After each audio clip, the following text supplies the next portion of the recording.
Qala Zarnuji rahimahullah, sesungguhnya kemuliaan ilmu itu tadi, atau ilmu itu dinyatakan mulia karena ilmu itu merupakan wasilah menuju kebaikan dan ketakwaan, yang mana dengan ketakwaan tersebutlah seseorang hamba, almar'u itu seorang hamba akan berhak mendapatkan kemuliaan di sisi Allah Subhanahu wa taala serta kebahagiaan yang kekal abadi. Dengan takwa, seseorang kalau dia takwa maka dia akan mendapatkan kemuliaan di sisi Allah Subhanahu wa taala. Ingat, alladzi yastahiqqu biha. Hadis itu kembali ke mana? Ke lafaz takwa. Yang dengan takwa tersebutlah seseorang akan meraih apa?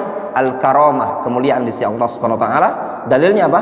Inna akramakum indallahi atqakum. Dan juga dia akan meraih as-sa'adah al-abadiyah. Surga itu dipersiapkan untuk siapa? Wa'iddat lil muttaqin, dipersiapkan untuk orang-orang yang bertakwa.